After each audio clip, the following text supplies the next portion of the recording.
17 Sunrise interview now. Dr. Gerhard, Department Chair, Professor of Economics, joins us today to talk about the latest inflation report and the indictment threat against the Federal Reserve's Chair Jerome Powell. Good morning. Thank you for joining me. Thank you for having me. Of course, thank you for coming on. Well, we wanted to start by talking about how Federal Chair Jerome Powell is saying that the DOJ's investigation into him is more of a deflecting because of the inflation rates, but Trump said that this probing is justified. What's your take on this?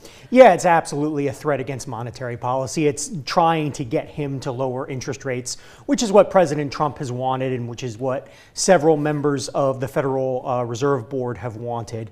Unfortunately, there's not much truth to it because the Federal Reserve is meant to take a very long-term 20 to 30-year look at the U.S. economy, and politicians take a 2 to 4 year approach to the U.S. economy. So this is just not a good thing. So if Powell was indicted, what would this mean for the Federal Reserve? So the first, I don't think he will be indicted.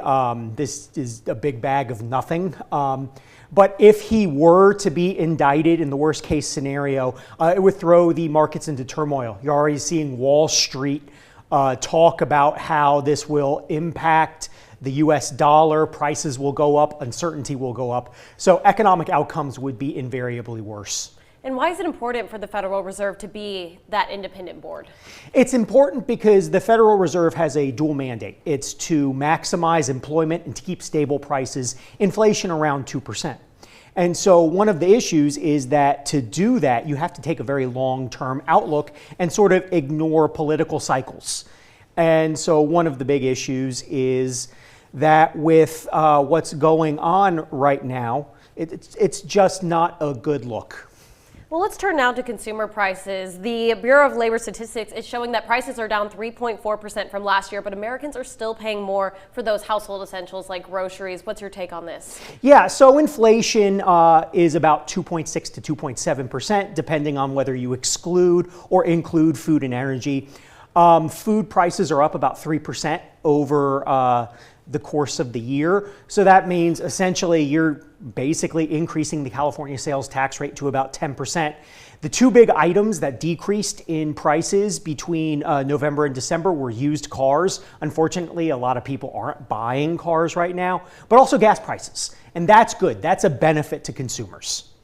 And President Trump is calling for more rate cuts. Do you think the Fed will comply here? No, I think the Fed will keep rates relatively stable up until the new Federal Reserve Chair is appointed in May. And President Trump has proposed a one-year 10% cap on the interest rates that American credit card companies can charge customers, but that cap is set to take effect next Tuesday. How can they enforce this proposal? They can't. It's one of those kind of proclamations like the $2,000 tariff rebate checks or the Doji checks that he was sending to the American consumer.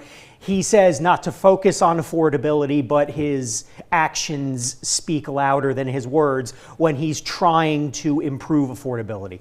I don't think there's any way this gets passed because credit card companies aren't beholden to the U.S. federal government to change their rates. So President Trump has been saying a lot of things recently about the economy and about rates and what he wants to impose. What can we take for action and what can we take as just his word? What can we actually take as something that will happen in the future? So what I think will happen is I do expect U.S. economic growth to be relatively good this upcoming year, which is what he said in Detroit yesterday. Unfortunately, I do think that inflation will start ticking up again. And unfortunately, I do think that the Supreme Court will rule against his tariffs, which will cause a lot of turmoil in the markets. So I think right now, it's probably best if they don't do much of anything. The economy is usually best without the guiding hand of the federal government. Such good insight. Dr. Gerhard, thank you so much for joining us. Thank you for having me. We'll be back with more Sunrise in our last half hour coming up after the break.